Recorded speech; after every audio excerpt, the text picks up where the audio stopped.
Hello, you wonderful mutants. It's me, Joel Clark, lead knucklehead of Lone Wolf Fists. It took me 2 years to think of that moniker for myself, and I really like it.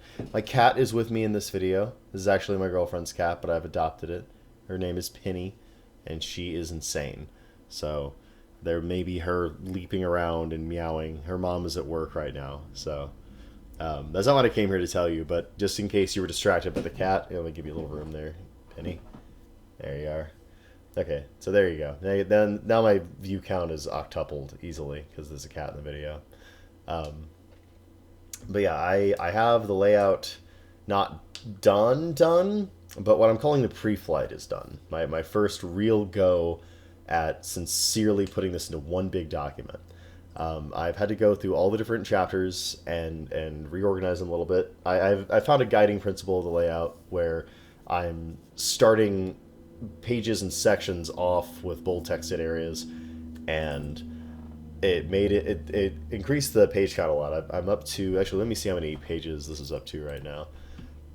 You're probably looking at it. You can probably tell me, but I just got this done, so I haven't even uploaded it yet. Say hi to everyone, Pendulum. Yeah, I know she's super fascinated. She might leap onto my shoulder here in a second. That'll be fun for me. Um, we'll see. Actually, just pulling it up now, and it was like 300 pages. Yeah, 285 pages. There's still one section I want to complete. The Apocalypse Apocrypha. It's hinted at in my little skeleton for the table of contents. It's a sort of chapter 8. This is a 7 chapter book, but the sort of chapter 8, the appendix is just straight up going to be uh, the backer stuff. It's going to be the kung fu and the clans and all the nifty backer stuff. So if you are a backer, that's where your stuff's going to be. Also, if you are the remaining person who is a backer who I owe a style to, you might want to contact me at your earliest convenience, because I'm going to publish this and your style won't be in it unless you tell me what it is. You can get me on Discord. You can go to the mushroompress@gmail.com. You can go to Patreon. You can comment on the YouTube video I'm putting up. You can go to Patreon. You could go to Twitter. I'm on there. Like, man, just hunt me down. I want to work with you and do your thing that you paid for, that I have your money for. If you don't, consider it an open invitation to do it at a later time, and I'll just put it in a supplement. I hate to do that to you, but, like, I can't delay the book forever. So, yeah. Anyway, so I did want to at least give you a call out because, like, man, I owe you that. And I don't know, like, I don't know what you're expecting. I've literally given you written invitations. At that point, I feel like I've done what I can do. Um, but yeah, so yeah, this is the pre-flight version. It's not done. I'm releasing it to all the backers, and I might release it to a couple of reviewers, just to kind of get the hype train rolling with it, and also to get some critical feedback. I don't do layout, really. I've done a little bit of experimental layout here and there. This is the biggest thing I've done so far. It's a 285-page complete RPG product. It's got several chapters, like, there's a lot going on with this. And it's completely possible that I screwed a few things up and I could use some really useful, insightful feedback.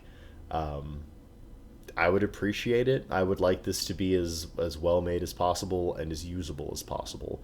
Right now, it is a good job of conserving page count while still being very friendly on the page. I'm sure you'll look through this and you'll agree with me that it's very, very easy on the eyes. It's big text throughout. There's a few sections where I had to squish the text down pretty significantly, especially in the charts later on in the lore chapter. There's a few sections where I reduced space between lines to make certain paragraphs fit a little bit better, and go with the flow a little better. So there's a few places there it's a little tougher to read, but for the most part, it's like a 9 and 10 point throughout, which is super big and readable. All the sections begin with these big, huge, beautiful, friendly letters. They're nice, bold. There's no orphans, so there's no, like, random dangling sentences anywhere. the layout is whole pages. It's got a nice left justification, a nice ragged right edge. There's a really good amount of art. I thought we were going to be very art barren as I was going into it because I've just been kind of like slowly giving Kazuki a little bit of the art budget, like bleeding it through so that he can work on it consistently. And I've had to put in a little bit of my own money too, not a terrible amount, but a little bit, just to make sure I was consistently getting art from him because I didn't want him ever to really be in a month without work. And this project's scope wound up being 8-9 months past what I wanted it to be. So I actually wound up with more art than I thought I was going to. It was a little more expensive than I had anticipated, but as a result, it's pretty art rich. I don't think we're quite up to the industry par. I think industry par is somewhere around 1 in 3 or 1 in 4 pages of a significant piece of art. We're a little under that, but it's not far under that. I think we're about 1 in 5 or 1 in 6 pages. That's pretty good, especially considering how much the scope got cut into a tenth of itself. I'm pretty impressed with how this book looks. Still black and white, obviously, which kind of sucks because Kazuki sent me a chakra chart for Nuke that I put in the chakra section so we could kind of have a visual of what I was talking about, which was really nice, by the way. I think it looked really nice. But he sent it in color, and the color's really vibrant and cool. So I had to do a monochromatic version of that, or it's not really monochromatic, but like a black and white version of that. And it's still fine. It's a fine piece of art. It looks really good. But like, I wish I could have put it in color. You know, that would have been rad. Maybe I'll make a poster out of it. I don't know. I'll see if he'll go for that. Maybe he'll make a really nice, pretty version of it. I can put into a poster or put it on a shirt or something. It's great. It's got the chakra with Nuke, and she's like flipping off the camera. Just do her little devil may care attitude. I love Nuke so much. Anyway, so we're at a super good place. I have a little bit of boring work to do and a little bit of fun work to do. I get to design the penultimate, not the very last, but the next to last backer style today, and backer clan too. I was given really broad range with them by the backer who paid for them, so I'm just gonna kind of put in a clan I want to see that goes along with their directions. No problem there. And that's gonna be fun. I'm gonna enjoy that. Then I get to format all the different styles and clans and what have you and put them in the thing. I really wish I'd had enough money to commission art for them because some of these, like the Lucid Nue and what's the Doctor style? It's like the whatever Raven or something like that. Those styles sort of call out for having art, and I just didn't have it in the budget. I didn't have it in my expanded dip into my own personal funds budget either because I've been kind of broke lately. But not so broke I can't buy art, god damn it. The fist demands it.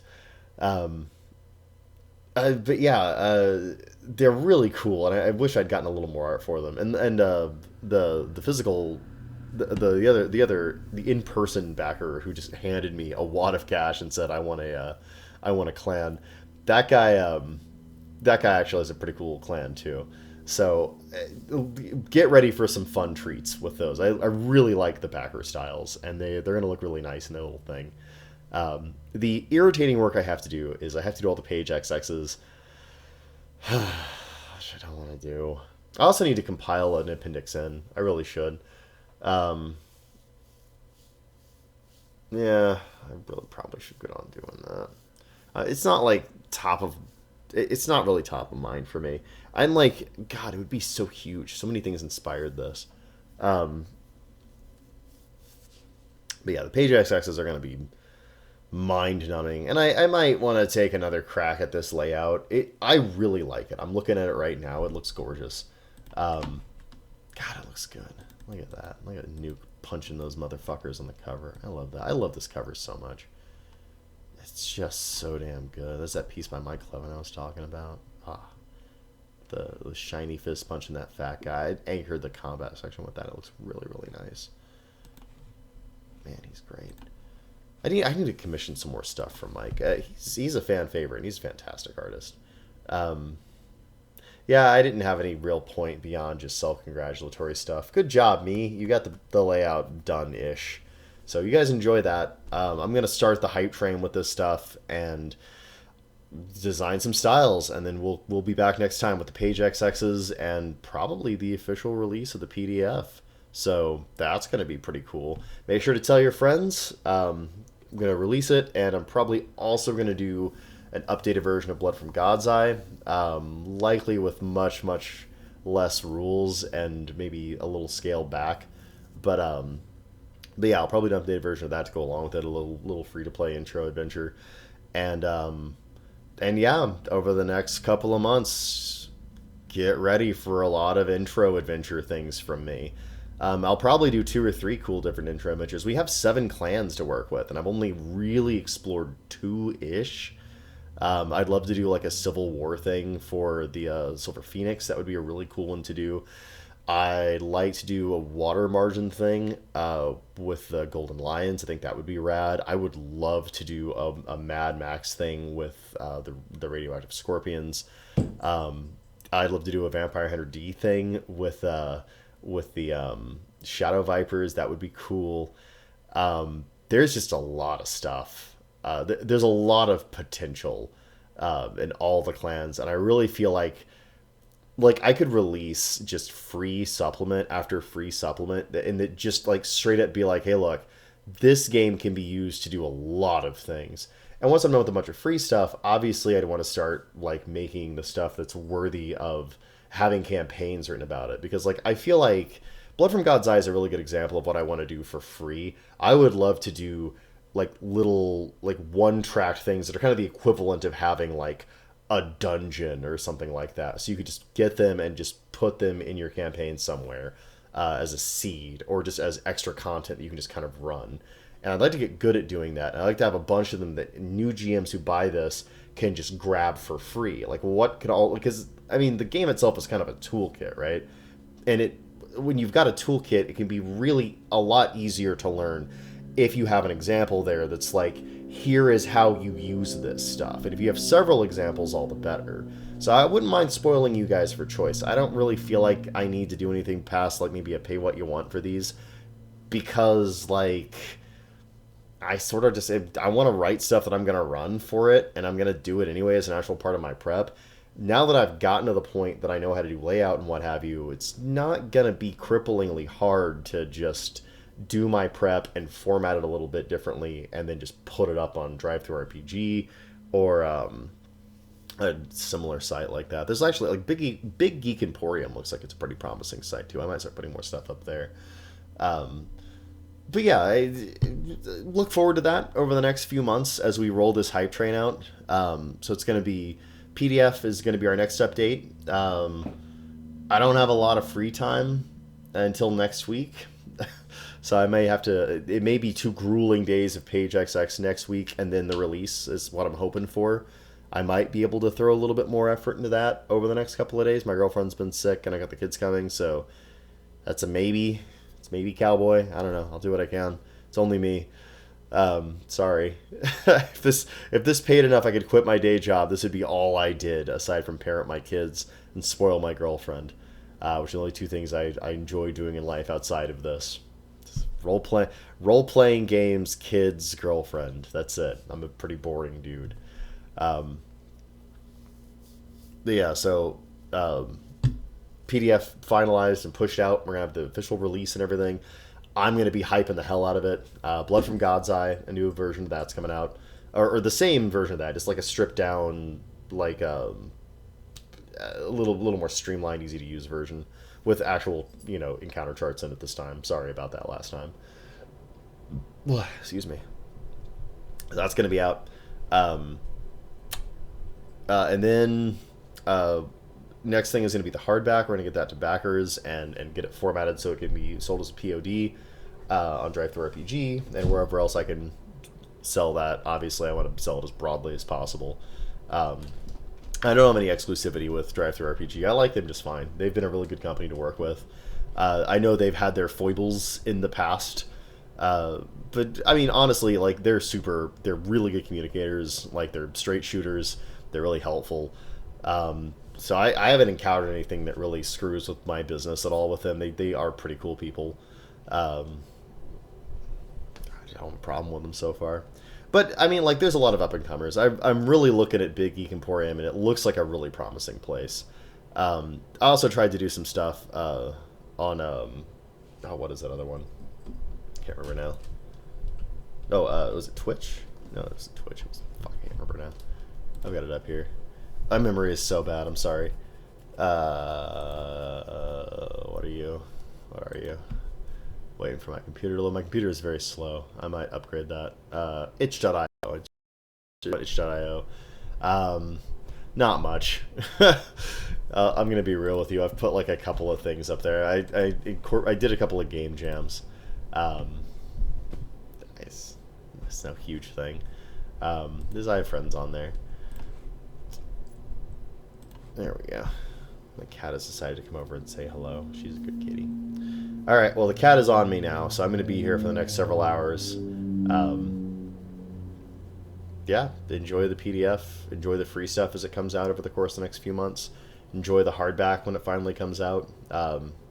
Hopefully that won't be too far down the road. It's the thing I'm working on after I format this and get it officially released. And then after that, who knows? Who knows? I like to do a lot of stuff with this. I would love to do a supplement that lets you play different types of characters, not just humans. I'd love to do like monsters and the undead and robots. Those are 3 top of mind things I definitely want to be able to do. Might put more in there. I don't know. David was making some noise about doing a somewhat lower powered supplement that was key to a single city that he called Burning Cities, which sounded kind of nifty. It was a very Hong Kong action movie kind of thing. And I wouldn't mind expanding the lower to the power scale, just generally, giving players more toys for the lower end of stuff. I think that's a reasonable place to stay for a little while. And it might be really useful design space to work in as we build towards All Above Heaven, which is going to expand is at least going to expand upwards, but I'd like it to expand in all directions, so it's a much bigger game. And Lone Wolf is a very complete game. If you're looking at that PDF now, you're looking at a ton of stuff. Like, it's extremely complete. It feels like a full role-playing game with everything you need to run a whole campaign in it. Definitely several campaigns if you have a mind. It has wonderfully robust systems for the later stages of the game. It has all kinds of fun goodies for consistently keeping things fresh and interesting. There's great, solid, easy, and approachable rules for making NPCs. There's a huge, robust bestiary. Like, there's so much. There's so much in this big old toolkit. And I want to make even more for All Above Heaven, because I'm a madman. And that's just kind of how I roll. And I've been toying with the idea of making the like what I'm gonna do to make the planet-shattering super moves actually feel like that big of a deal, because it's easy enough to make a game where it's like if you roll a 15 or higher, a whole planet explodes, and not have that really have any impact, and that's complete hot garbage. I don't want to do that. I really want to. I'm gonna have to play out and see how the real upper echelon, like rank 14 plus super attacks feel in this, because they're pretty experimental. Especially their general accessibility. They're a lot more accessible than you'd think, and they can make really big booms happen. So there's interesting limitations on them, and I think there's interesting benefits to having them beyond just hitting things with a big old stick. Although nothing wrong with that. Nothing wrong with hitting things with a big old stick. But I want to play with them for a while. I want to actually get like boots on the ground role play, like campaign experience with not only how they feel when they're unleashed, but the general outcome of having them. Because what I anticipate is they're going to feel a lot like WMDs. And they're going to kind of create that same kind of atmosphere that WMDs made in our world, where they kind of reduce hostilities because everyone recognizes that once we start using these powers, it's going to rapidly escalate to the point where we blow up the whole goddamn setting and there won't be anything worth fighting for anymore. So my thinking is that there'll be a different scale of that when it comes to the planetary super attacks. But I worry about the DBZ 5 minutes blow up the planet every episode problem, because like if you have a whole big rich full world filled with cool NPCs, and someone can use a single attack and blow it up, that really really fucks with that that that fucks with your prep real bad as a GM. And I do not want to make any game that's that GM hostile. But you do need to have the planet crackers, and they do need to do what it says on the tin. So that's an enormous design hurdle that I don't think anyone's really ever dealt with before. Maybe the people that made Exalted.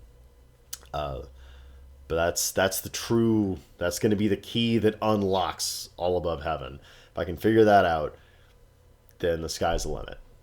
Or I guess a little bit above the sky would be the limit. Anyway, bye.